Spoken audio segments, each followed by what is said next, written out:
Noticias de última hora. Fiscal General, Diana Salazar, pide que se reactive el proceso de juicio político en su contra. El Consejo de Administración Legislativa se reunirá luego del receso legislativo, que termina el 2 de septiembre próximo, para conocer y resolver el tema.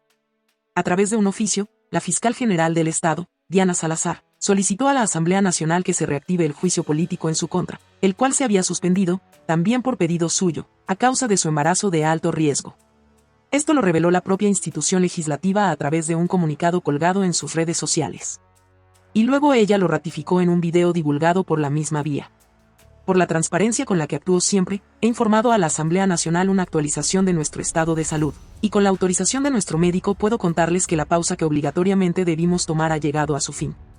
Mientras espero el momento de actuar mis pruebas en este narcojuicio político, con el resultado que éste tenga, seguiré ejerciendo mis funciones en las audiencias donde se requiere mi trabajo sin descuidar los procesos, como lo hemos venido haciendo en los últimos 5 años y medio.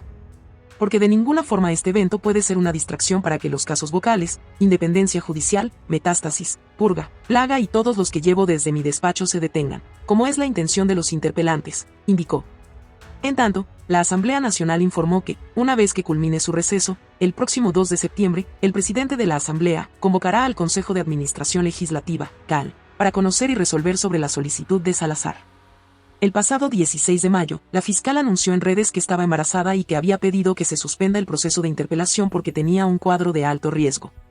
Ella informó de esta situación a Cronfle días antes de su anuncio, y, por ello, la autoridad elevó una consulta a la Procuraduría General respecto a si se podían suspender los plazos de un juicio político cuando la funcionaria cursa un embarazo delicado o si es que el interpelado presenta una enfermedad catastrófica. La Procuraduría dio un pronunciamiento a favor de ese requerimiento. El 17 de mayo, el CAL se reunió y decidió aceptar el pedido de Salazar. El juicio a Salazar es impulsado por el correísmo. Se la acusa de incumplimiento de funciones y de actuar sesgadamente en la investigación de al menos 12 casos de connotación nacional. Como siempre lo dije, estuve, estoy y estaré lista para asumir este narcojuicio. Sí, a las cosas hay que llamarlas por su nombre. Esto es un burdo intento de revancha de los grupos delictivos, a los que siempre les he resultado incómoda por el trabajo, que, con mi equipo, hemos realizado con absoluto compromiso contra la corrupción, la impunidad y la delincuencia organizada. Hoy, por la transparencia con la que actúo siempre, he informado a la Asamblea Nacional una actualización de nuestro estado de salud. Y con la autorización de nuestro médico puedo contarles que la pausa que obligatoriamente debimos tomar ha llegado a su fin. Mientras espero el momento de actuar mis pruebas en este narcojuicio político, con el resultado que éste tenga, seguiré ejerciendo mis funciones en las audiencias, donde se requiere mi trabajo, sin descuidar los procesos, como lo hemos venido haciendo estos 5 años y medio, porque de ninguna forma este evento puede ser una distracción para que los casos vocales, independencia judicial, metástasis, purga, plaga y todos los que llevo desde mi despacho se detengan, como es la intención de los interpelantes. Es imperativo que cuenten con mi palabra de continuar con el trabajo incansable contra la impunidad y la corrupción, y mi compromiso de que estos casos se sostengan en el tiempo, con elementos de convicción y pruebas sólidas que hablarán por sí mismas. Inmediatamente después del pronunciamiento de la fiscal Diana Salazar, la Asamblea Nacional confirmó haber recibido el oficio donde la máxima autoridad de la Fiscalía solicita la reactivación del juicio político y anunció que el Consejo de Administración Legislativa retomará el tema tras regresar del receso legislativo. Seguimos con las noticias. Jueza de la Corte Nacional investigada en caso Confortable plantea habeas corpus contra el fiscal general subrogante, Wilson Toainga. En el caso Confortable, la Fiscalía investiga un cohecho relacionado a un habeas corpus que favoreció a Wilman Terán, expresidente de la Judicatura.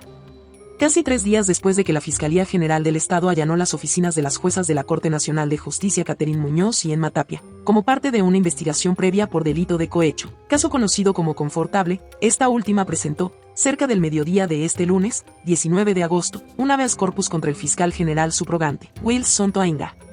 La investigación contra las 2 magistradas de la Sala Especializada de lo Laboral arrancó luego de que ambas, mediante su voto de mayoría, aceptaron un habeas corpus correctivo presentado por Wilman Terán, expresidente del Consejo de la Judicatura y exjuez de la CNJ procesado en los casos de corrupción, independencia judicial y metástasis, lo que significó que él se ha trasladado desde la cárcel de máxima seguridad La Roca, en Guayaquil, a la conocida como Cárcel 4, en el norte de Quito. De lo que se conoce, la acción constitucional se daría porque dentro de la investigación previa abierta por la Fiscalía se emitió la disposición de localizar, inmovilizar y trasladar sin esposas a Tapia para que rinda versión en la Fiscalía. La jueza investigada, quien además de ser magistrada titular, es la presidenta subrogante encargada de la Corte Nacional, pide que se fije una fecha para ella rendir su versión libre y sin juramento, para así acudir, pero sin custodia policial. En el sistema automático de trámite judicial ecuatoriano se encuentra subida la causa, pero no están subidos documentos como la petición inicial, documento que explicaría los alcances de la acción de habeas corpus seguida por la jueza Tapia contra Toainga y la Fiscalía General. La tramitación de esta garantía constitucional se dará este martes, 20 de agosto, a partir de las 8:30 en la Corte Nacional.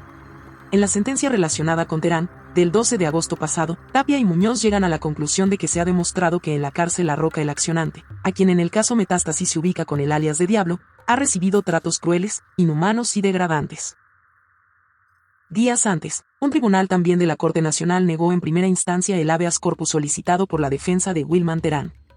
La Fiscalía aclaró que las actuaciones autónomas y objetivas de la institución representan un elemento fundamental para los controles mutuos de los poderes distribuidos en la Constitución, característica que, asegura, garantiza su independencia. Defendió el hecho de que la Fiscalía, al ser la titular de la acción penal pública, cuenta con las facultades de emprender los actos investigativos que considere necesarios para el desarrollo de investigaciones penales que se adelantan sobre la base de indicios fundados de la comisión de actos delictivos y, sobre la base de sus competencias. Afirmó que los allanamientos contaron con la autorización de un juez competente de la Corte Nacional, quien autorizó la realización del operativo, una vez verificó la pertinencia, necesidad y legalidad de lo solicitado. Seguimos con las noticias. Asambleísta Lucía Jaramillo busca generar un precedente con su denuncia por violencia política de género contra el alcalde de Guayaquil. La denuncia del asambleísta del bloque oficialista de Acción Democrática Nacional, Lucía Jaramillo, fue planteada ante el Tribunal Contencioso Electoral. Estamos esta mañana ante el Tribunal Contencioso Electoral para dejar un precedente y decirle basta a la violencia política de género, basta al abuso a las mujeres que ejercemos política. Con esas frases concluyó la asambleísta de la Acción Democrática Nacional, Lucía Jaramillo, la presentación de una denuncia ante el TCE por violencia política de género contra el alcalde de Guayaquil, Aquiles Álvarez. La acción fue planteada la mañana de este lunes, 19 de agosto. La legisladora oficialista recordó que hace un mes aproximadamente se creó el Frente Parlamentario que busca investigar casos de tráfico ilegal de combustible, entre ellos, dijo el que vincula a la compañía del alcalde Álvarez, a sus hermanos y a la empresa Copedepesa. A raíz del anuncio de la creación de este Frente Parlamentario es cuando el señor Aquiles Álvarez se refirió hacia mí con términos denigrantes, con insultos, cuando yo nunca le falté el respeto. Lo único que yo hice fue dar a conocer un supuesto acto de corrupción en mi deber de fiscalización, anotó. A inicios de junio pasado, la Agencia de Regulación y Control de Energía y Recursos Naturales No Renovables presentó una denuncia por el delito de comercio irregular de combustibles en contra del alcalde del puerto principal, sus hermanos y su negocio de gasolineras Codepesa, además de otras personas naturales y jurídicas que estarían relacionadas con el presunto ilícito. Jaramillo en su momento explicó que supuestamente 4 personas naturales y jurídicas, entre ellas Codepesa, le habrían vendido combustible de forma irregular a la compañía Fuel Corp S.A. Esta, a su vez, le habría vendido combustible a 4 empresas con vehículos sin placa y a un supuesto trabajador que registra más de 8.000 carros, y que habría comprado más 120.000 galones de diésel, extra y super, algo inusual por el tipo de vehículos. Seguimos con las noticias. Daniel Noboa. Toda negociación que hubo con el crimen organizado terminó mal. El presidente Daniel Noboa inauguró una cumbre de seguridad en Guayaquil con un llamado a la cooperación internacional para combatir el crimen organizado en América Latina. El presidente de la República, Daniel Noboa, instó a las naciones de América Latina a trabajar de manera conjunta para enfrentar el creciente poder del crimen organizado, que se ha beneficiado, dijo, de la falta de oportunidades y de la globalización. El primer mandatario llamó este lunes 19 de agosto de 2024 a una acción conjunta y coordinada de los países de la región, en su discurso de inauguración de la Cumbre Latinoamericana de Seguridad en Guayaquil. Toda negociación que hubo en el pasado, con el crimen organizado, terminó mal. Se terminaron tomando las cárceles, se tomaron zonas y poblaciones enteras, inclusive algunos gobiernos locales, dijo Noboa. El presidente hizo un llamado a cambiar de enfoque y visión. Y sostuvo que el compromiso con la defensa de los derechos humanos no debe estar reñido con la mano firme en el cumplimiento de la ley. Noboa insistió en que la lucha contra el crimen no puede ser enfrentada por un solo país, sino que requiere de la cooperación y coordinación de todos los estados. Todos tenemos claro que la falta de oportunidades es aprovechada por el crimen organizado para reclutar a jóvenes y niños que han perdido la esperanza de tener un futuro digno, expresó. El mandatario destacó que el crimen ha dejado de ser un fenómeno local, pues ahora las estructuras criminales operan a nivel regional e incluso intercontinental. En su intervención, Noboa subrayó la necesidad de una respuesta coordinada y organizada por parte de los estados, al igual que lo hacen los delincuentes para generar violencia. Debemos fortalecer el intercambio de formación, la capacitación, el soporte logístico para actuar como una sola fuerza en contra de nuestros enemigos comunes, agregó. El presidente también se refirió a los efectos perniciosos de la globalización, al señalar que ha facilitado la expansión de las redes criminales más allá de las fronteras nacionales. En este contexto, agradeció el apoyo de organismos internacionales como el Banco Mundial, el Banco de Desarrollo de América Latina y el Banco Interamericano de Desarrollo, que lanzaron la cumbre Una Alianza de Seguridad y Justicia para el Desarrollo. La cumbre se desarrollará hasta este martes, 20 de agosto en un hotel del norte de Guayaquil. Y cuenta con la participación activa de organismos internacionales como el BID, el Banco Mundial y la CAF, quienes están comprometiendo financiamiento para la seguridad en la región. Terminaríamos el 2024 con 11.504 muertes. Lo real, al mes de estar en el gobierno, en diciembre del 2023, terminamos con 8.154 muertes violentas, el 46.23 en tasa, con una proyección a casi el 65. También quiero agradecer muy sinceramente a cada uno de ustedes que en representación de sus funciones, países y organizaciones están aquí presentes para coordinar acciones que nos lleven a combatir la delincuencia con mayor eficiencia. El Partido Socialista Ecuatoriano y la Revolución Ciudadana aceptaron sus precandidaturas para la presidencia, vicepresidencia y asamblea este lunes en el Consejo Nacional Electoral. Sin embargo, aún quedan 11 días para que las organizaciones políticas puedan registrar alianzas. Acompañados de simpatizantes, llegaron hasta el Consejo Nacional Electoral la Revolución Ciudadana y el Partido Socialista Ecuatoriano para aceptar sus precandidaturas una vez que culminaron las elecciones primarias. El primero en hacerlo fue el binomio integrado por Luisa González y Diego Borja, a quienes se unieron sus aspirantes a asambleístas como Javier Lazo, hermano del expresidente Guillermo Lazo, y Ricardo Patiño, quien apenas llegó al país tras firmar las actas. González aseguró que aún están dispuestos a hacer alianzas con otras organizaciones, aunque evitó puntualizar cuáles. Posteriormente, el binomio de Pedro Granja y Verónica Silva hicieron lo propio. Desde el partido también se habla de unidad, pero no con la Revolución Ciudadana. Estamos absolutamente abiertos a los diálogos sin imponer candidaturas presidenciales. No va a existir una alianza con un grupo que le pertenece a un solo hombre. Pero este hombre no sabe hacer otra cosa que odiar. Los partidos políticos deberán aceptar sus precandidaturas de forma personal hasta 10 días después de culminadas las primarias, mientras que el plazo para realizar alianzas culmina el 30 de agosto. Sin embargo, no se inscribirán sino hasta el 13 de septiembre, un día después de la convocatoria oficial a elecciones. Hasta el 2 de octubre del 2024, luego de esta inscripción de candidaturas habrán recursos de impugnación, de apelación ante el Consejo Electoral, ante el Tribunal Contencioso Electoral, y las candidaturas ya definitivamente listado se encuentra previsto para el 30 de diciembre. Mientras que la campaña electoral empezará el 5 de enero y culminará el 6 de febrero de 2025. Según el calendario, el día del sufragio será el 9 de ese mes. Y las 17 organizaciones políticas que participarán en los próximos comicios eligieron en sus primarias a quienes encabezarán las listas de asambleístas nacionales. Para el 2025, el legislativo pasará de tener 137 a 151 asambleístas, esto por el aumento poblacional. La joya de la corona en las elecciones generales es la Asamblea Nacional. Las organizaciones políticas buscan conseguir al menos una curul para asegurar espacios de poder.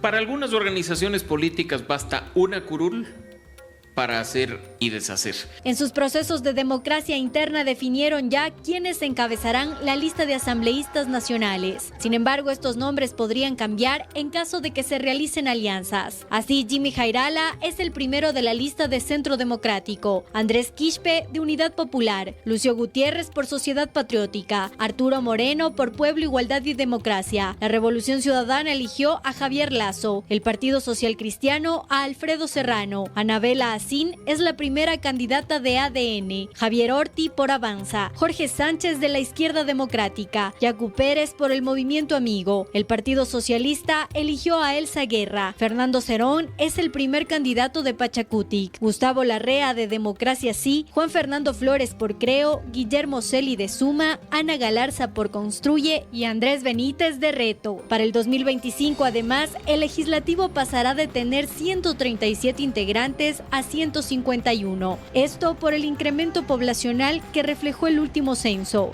En la consulta popular que llevó a cabo el anterior gobierno, lo que se proponía es la reducción de asambleístas. De acuerdo a un cálculo poblacional, los ciudadanos tuvimos una oportunidad. No es un problema de cantidad, es un problema de calidad.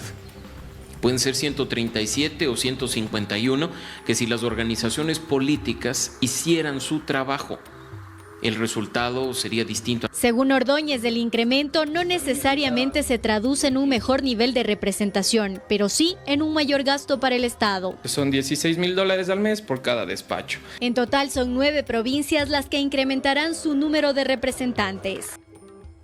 En más noticias. Ricardo Patiño, el hombre de confianza de Rafael Correa, dejó su asilo en México y retornó a Ecuador para postularse a legislador. Desde el 2019, Patiño vivía bajo la protección del gobierno mexicano. Este fin de semana llegó a Quito y este lunes aceptó su precandidatura a asambleísta. Ricardo Patiño es uno de los hombres de confianza del expresidente de Ecuador, Rafael Correa.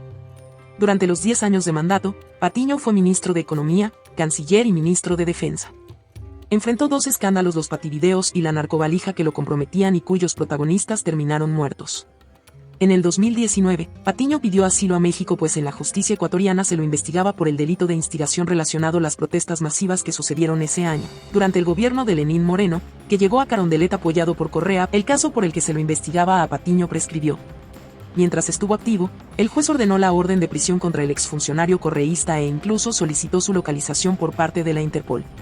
Según el diario mexicano El Sol de México, Patiño se naturalizó como mexicano en el 2022 y, desde noviembre de 2023, es beneficiario de la pensión del bienestar para personas adultas mayores, una subvención estatal para mexicanos mayores de 65 años. Patiño, de 70 años, llegó a Quito y fue recibido por un grupo de simpatizantes de la Revolución Ciudadana, que incluso entonaron la canción ícono de la Revolución Cubana, Comandante Che Guevara. Este lunes, 19 de agosto, en el Consejo Nacional Electoral de Quito, Patiño junto a otros postulantes del partido correísta aceptaron sus precandidaturas ante el ente electoral. En adelante deberán cumplir los requisitos para inscribirse oficialmente y poder constar en la papeleta. Patiño aspira a convertirse en asambleísta. Cuando Patiño fungía como ministro de Economía se suscitó la filtración de los pativideos. Fue en mayo de 2007.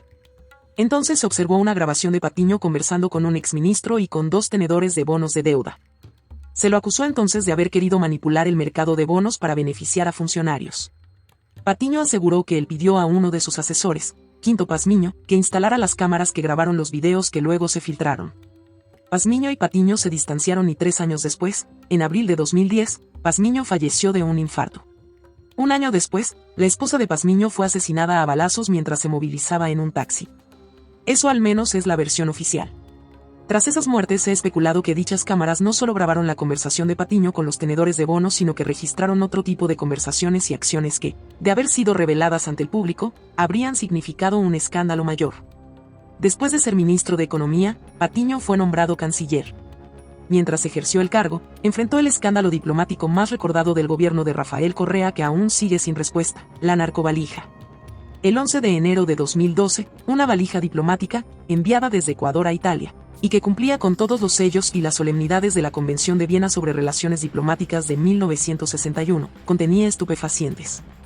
Se trataba de un cargamento compuesto por jarras y platos en donde se escondían 40 kilos de pasta de cocaína. En cada entrevista, Patiño aprovechaba para relativizar escándalo, para burlarse de sus entrevistadores y hasta para insultar a sus adversarios. Que todo se trataba de una estrategia regional de desprestigio en contra de los gobiernos progresistas, decía.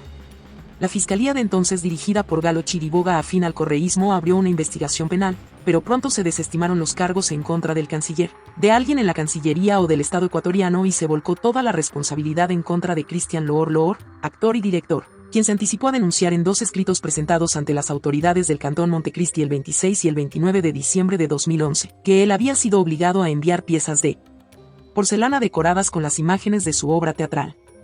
Quieren que yo transporte junto a la escenografía y vestuario de mi obra de teatro Ruga la Tortuga e incluso pretenden usar mi nombre para transportar droga vía diplomática, decía la denuncia recogida por una publicación de la revista Plan Mayo del 2014 de mayo de 2012. En su denuncia, Loor habla de un hombre que se hace llamar Sambo, que es quien lo llama y lo amenaza. Según declaró Loor, Sambo se jacta de ser asesor de uno de los ministerios. Por su parte, el canciller Ricardo Patiño simplemente culpó a los perros amaestrados de la Policía del Ecuador para la detección de los envíos irregulares y deslindó cualquier responsabilidad en un asunto que le concernía directamente a él como responsable de los envíos diplomáticos.